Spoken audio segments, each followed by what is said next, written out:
Apreciados hermanos, contextualizo y explico la palabra del domingo tercero después de Navidad, en el que celebramos el bautismo del Señor. La primera lectura está tomada del libro del profeta Isaías, capítulo 42, versículos 1 a 7. Se trata del primer relato del siervo del Señor, compuesto por un autor anónimo alrededor del año 500 antes de Cristo y luego insertado en el libro del profeta Isaías, concretamente en la segunda parte de este libro llamada el libro de la consolación. Así habla el Señor: este es mi servidor a quien yo sostengo, mi elegido en quien se complace mi alma. Yo he puesto mi espíritu sobre él para que lleve el derecho a las naciones.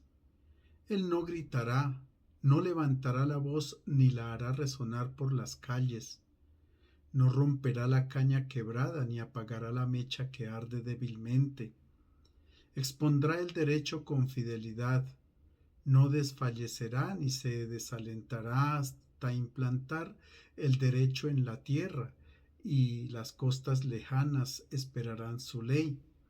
Yo, el Señor, te llamé en la justicia, te sostuve de la mano, te formé y te destiné a ser la alianza del pueblo, la luz de las naciones, para abrir los ojos de los ciegos, para hacer salir de la prisión a los cautivos y de la cárcel a los que habitan en tinieblas. No sabemos con certeza a quién se refería el autor cuando compone este cántico, tal vez a Ciro o al mismo pueblo de Israel. Pero lo que sí sabemos es que los primeros cristianos reconocieron este siervo del Señor en la persona de Jesús de Nazaret, como dice el libro de los Hechos de los Apóstoles, hablando del encuentro de Felipe con el eunuco en Samaria. Felipe escucha que el eunuco está precisamente leyendo este texto de Isaías y le pregunta: ¿entiendes lo que vas leyendo? Él contestó: ¿cómo lo puedo entender si nadie me hace de guía? Y rogó a Felipe que subiese y se sentase con él. Felipe entonces, partiendo de este texto de la Escritura, se puso a anunciarle la buena nueva de Jesús. ¿Y cómo se llegó a esta identificación? Todo comenzó aquel viernes dramático, el 7 de abril del año 30 después de Cristo, día en que Jesús fue ejecutado en el patíbulo de la cruz. Los discípulos, desorientados, se preguntaban cómo era posible que la vida de un hombre bueno y justo haya podido terminar en semejante fracaso. Buscan en las Escrituras una solución al enigma y en el libro de Isaías encuentran el relato de este siervo que, después de un proceso inicuo, viene quitado de en medio por aquellas mismas personas a quienes él quería liberar. Y ellos comprenden: Dios no salva concediendo la victoria, el éxito, el dominio, sino mediante la derrota, la humillación por parte de los enemigos, mediante el don de la vida. Aquello que el profeta había dicho del siervo del Señor se ha cumplido plenamente en Jesús de Nazaret. Por otra parte, el texto nos dice que el siervo de Dios es elegido para una misión y para un servicio en favor de los otros. Ahora bien, cuando el Señor encomienda a alguien una tarea, Él mismo da la capacidad para llevarlo a cabo. A su siervo el Señor le da como apoyo su espíritu, su fuerza irresistible. Su misión consiste en llevar el derecho a las naciones, hacer triunfar en el mundo la justicia de Dios, que consiste en su benevolencia y en su salvación. Luego se describe la metodología de cómo el siervo llevará a cabo su misión. Se comportará de modo inesperado. No se impondrá por la fuerza con amenaza de sanciones contra quienes se opongan a sus disposiciones. No gritará, no alzará la voz como lo hacen los reyes o nuestros políticos cuando proclaman sus programas o exaltan sus gestas en las plazas.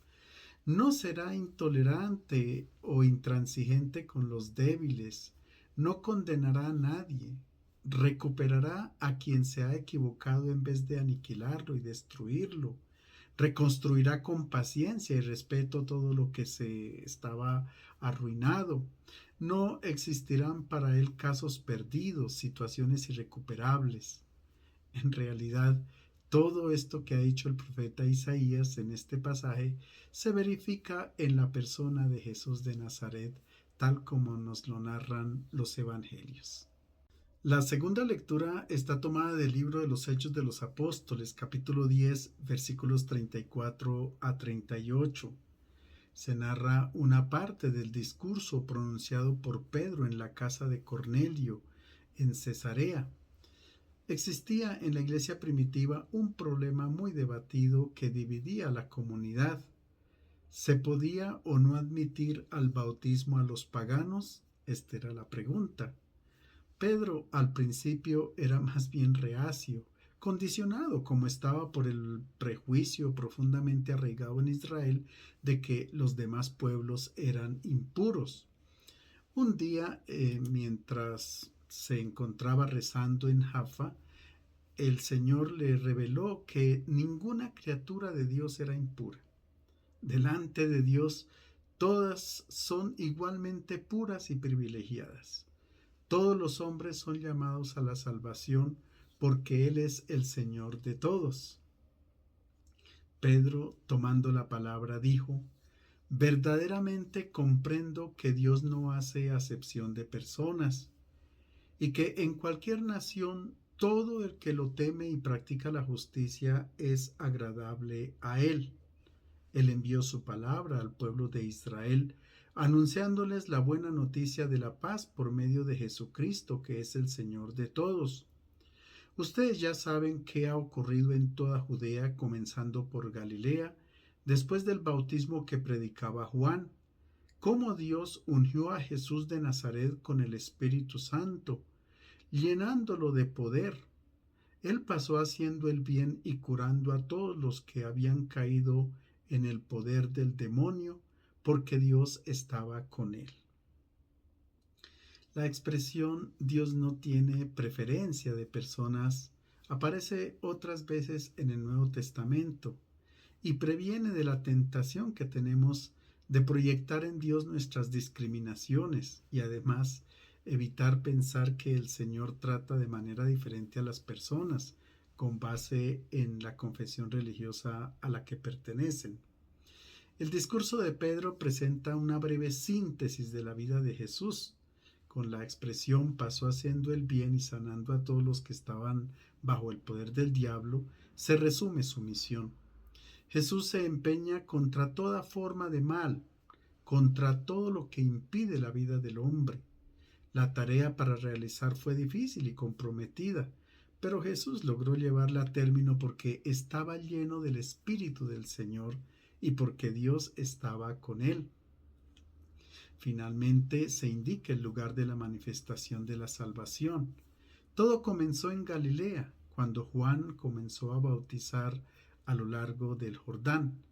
Con estas palabras, Pedro define puntualmente el periodo de la vida de Jesús, desde el bautismo de Juan hasta el día en que Jesús fue elevado al cielo. El Evangelio está tomado de San Lucas capítulo 3 versículos 15 a 22. Se trata del bautismo de Jesús. Con esta fiesta se concluye en la iglesia el periodo de la Navidad y comienza el tiempo ordinario. En la antigüedad se celebraban 3 fiestas durante el periodo de la Navidad que reflejaban una epifanía o una manifestación del rostro de Dios para con la humanidad en la persona de Jesús de Nazaret. La primera era la Epifanía con la visita de los Reyes Magos, donde el Señor se manifestaba a todos los pueblos paganos. La segunda, las bodas de Cana de Galilea, donde se manifestaba el amor de Dios para con la humanidad en la figura del esposo y la esposa. Y en tercer lugar, el bautismo del Señor, la fiesta que estamos celebrando. De hecho, que San Juan Crisóstomo, un padre de la iglesia de finales del siglo IV, dice que la epifanía o la manifestación del Señor no fue solamente el día de su nacimiento, sino el día de su bautismo. Así dice el texto. Como el pueblo estaba a la expectativa y todos se preguntaban por dentro si Juan no sería el Mesías, Juan se dirigió a todos diciendo: yo los bautizo con agua, pero viene uno con más autoridad que yo, y yo no soy digno para desatarle la correa de sus sandalias. Él los bautizará con Espíritu Santo y fuego. Todo el pueblo se bautizaba y también Jesús se bautizó, y mientras oraba se abrió el cielo, bajó sobre él el Espíritu Santo en forma de paloma, y se oyó una voz del cielo: tú eres mi Hijo querido, mi predilecto. San Lucas no especifica el lugar del bautismo de Jesús, en cambio el Evangelio de Juan dice que tuvo lugar en Betania, al otro lado del Jordán. La tradición ha localizado justamente el episodio en Betabara, el vado por el que también el pueblo de Israel, guiado por Josué, atravesó el río Jordán entrando en la tierra prometida. Por tanto, en el bautismo de Jesús se hacen presentes el recuerdo explícito del paso de la esclavitud a la libertad y el comienzo de un nuevo éxodo hacia la tierra prometida. Ahora bien, el Evangelio comienza con una constatación. El pueblo estaba a la expectativa. Es fácil imaginarse, como nosotros también ahora, qué se esperaba. El esclavo esperaba la libertad, el pobre una vida mejor, el jordanero explotado la justicia, el enfermo la salud, etc. Todos aspiraban a un mundo nuevo donde no se dieran más abusos entre las personas, donde desapareciera la corrupción y la violencia y se establecieran relaciones de paz. Pero era sobre todo en el campo religioso donde el pueblo animaba la esperanza, porque ya hacía unos 300 años que se había apagado la voz de los profetas. Pareciera que el cielo se había cerrado y el silencio de Dios era considerado como un merecido castigo por los pecados cometidos, como veremos un poquito más adelante. Por otro lado, los guías espirituales del pueblo habían comenzado desde hacía varios siglos a presentar al Señor sobre todo como un legislador severo e intransigente. Ya la religión no comunicaba alegría, sino inquietud, miedo, angustia. Una vida así era insostenible. Algo tenía que cambiar. El pueblo de Israel, como dice Jesús, era un rebaño sin pastor.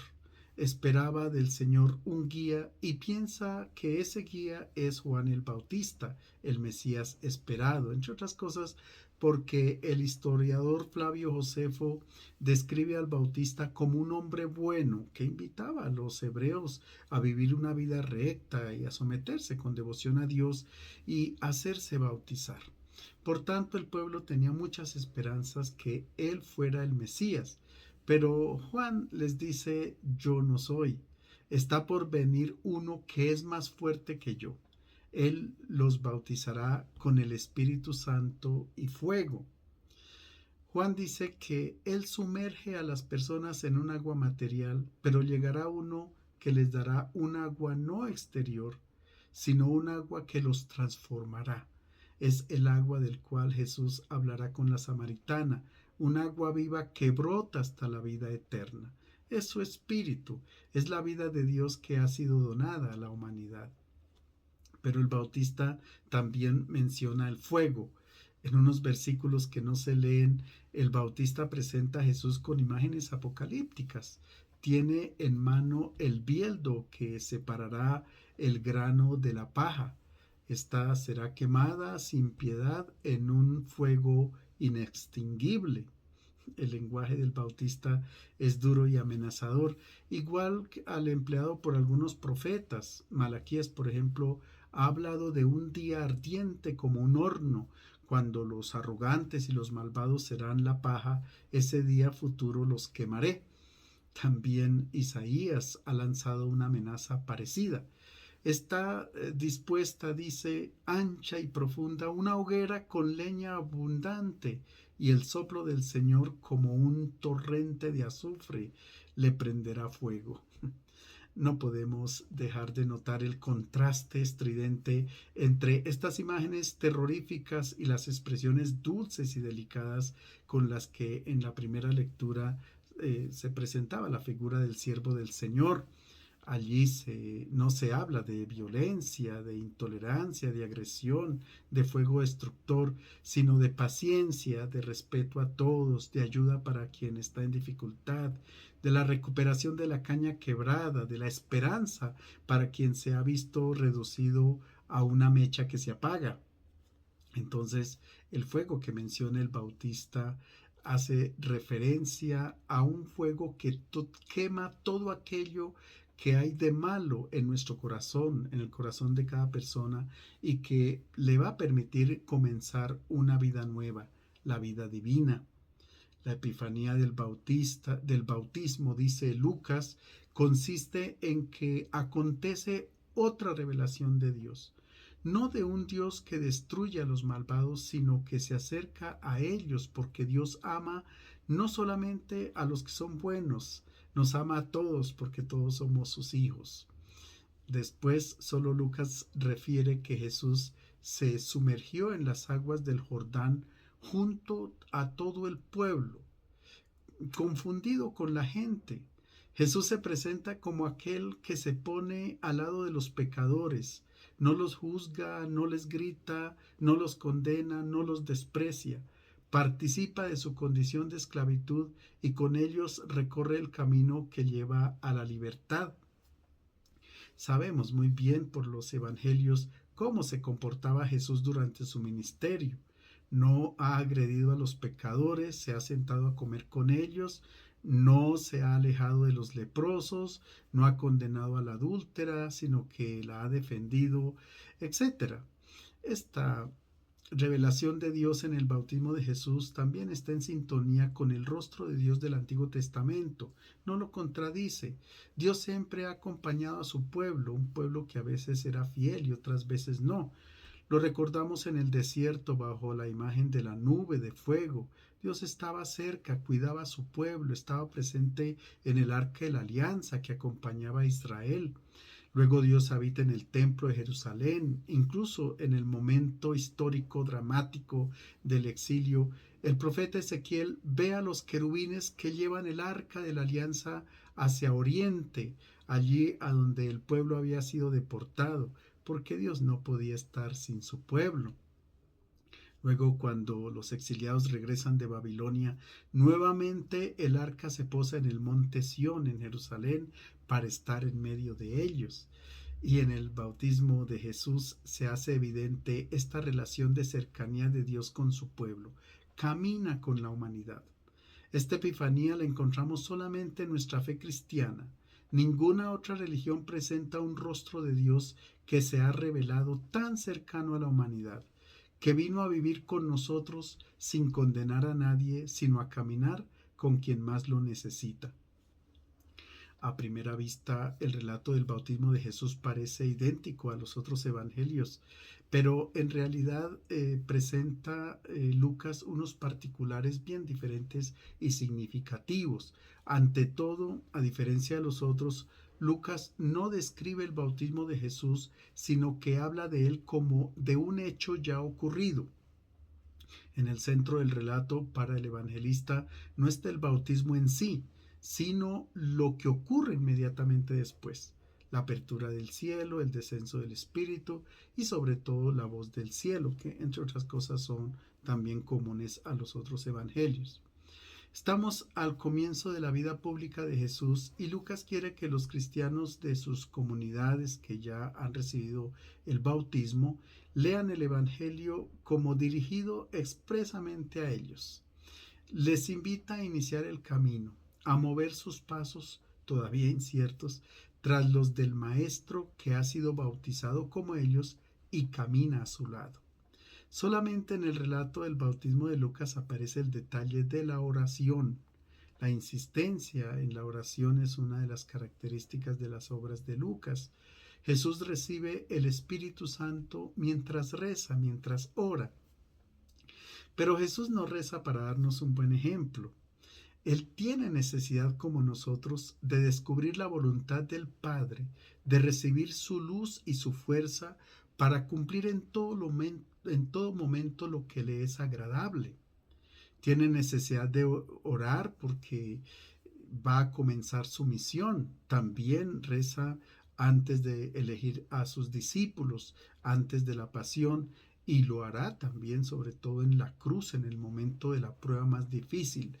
Ha sentido pues la necesidad de orar durante toda su vida para descubrir su misión y para mantenerse fiel al Padre. Veamos los signos que acompañan al bautismo. Comencemos por la apertura del cielo. Lucas está aludiendo de manera clara a un texto del Antiguo Testamento bien conocido también para sus lectores. Es que en los últimos siglos antes del nacimiento de Cristo, el pueblo de Israel tenía la sensación de que los cielos se hubiesen cerrado. Pensaban que Dios, indignado a causa de los pecados e infidelidades de su pueblo, se había recluido en su mundo divino, había puesto fin al envío de profetas y había roto todo diálogo con el hombre.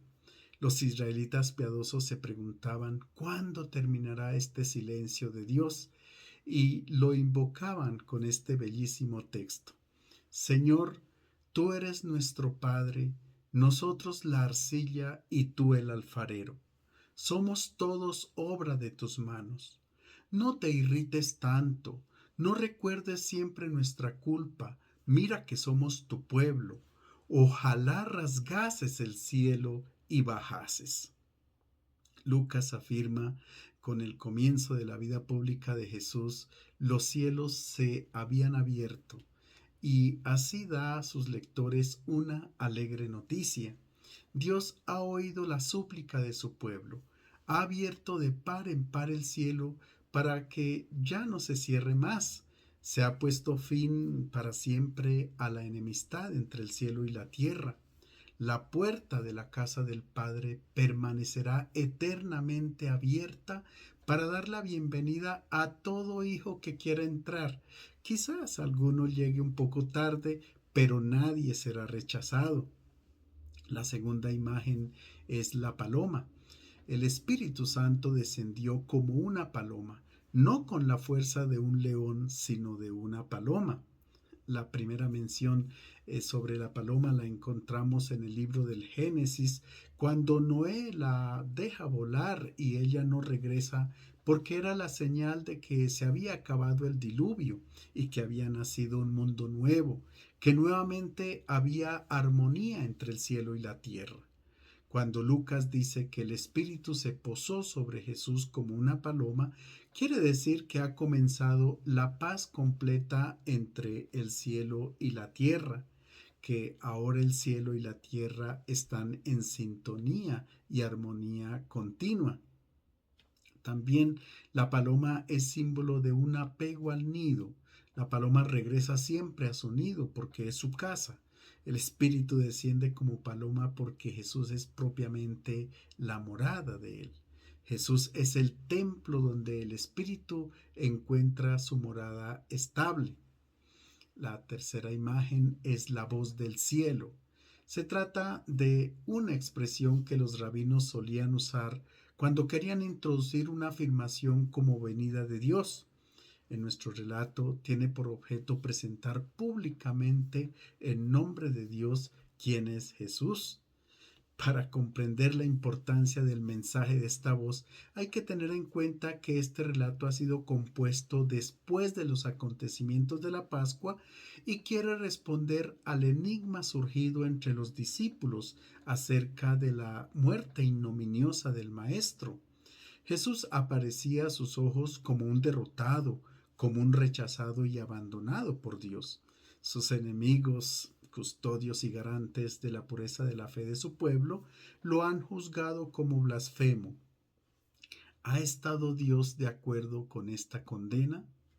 Lucas presenta a los cristianos de sus comunidades el juicio del Señor sobre la condena y la muerte de Jesús con una frase que hace referencia a tres textos del Antiguo Testamento. Tú eres mi hijo querido. Es una cita del Salmo 2.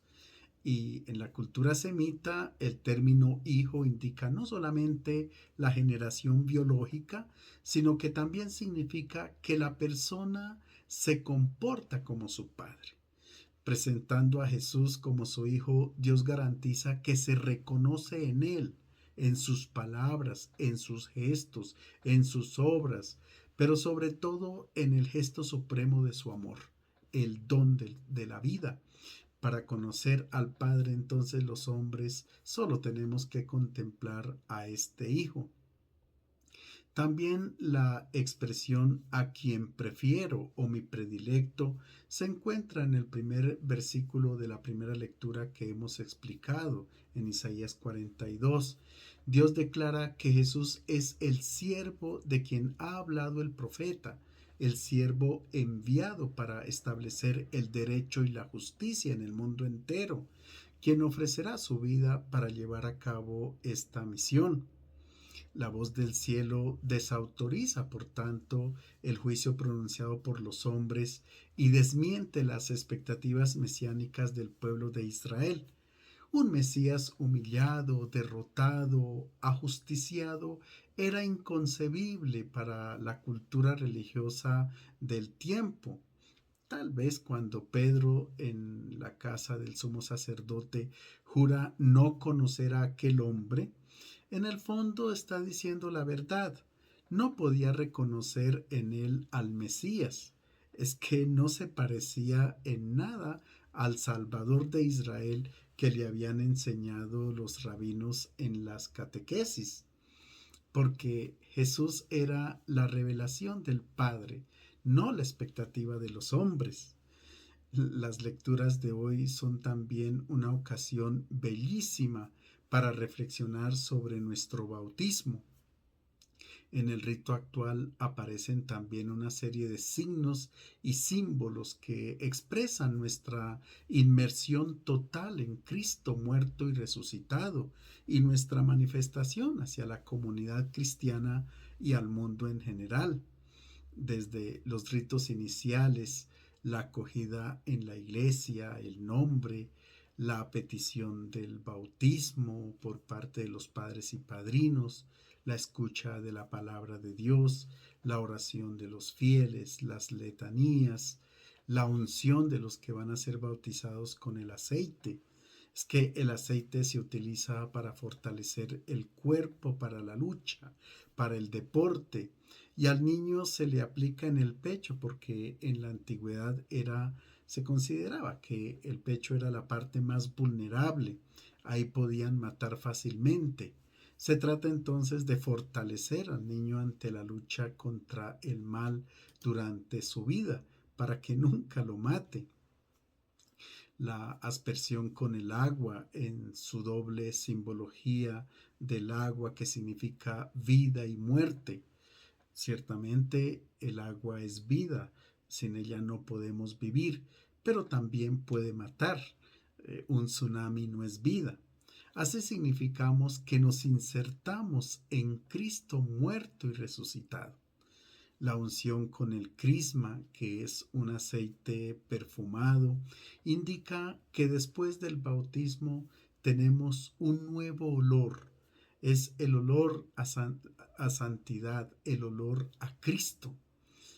En nuestro bautismo también acontece una revelación de Dios para la humanidad. Les deseo un feliz domingo.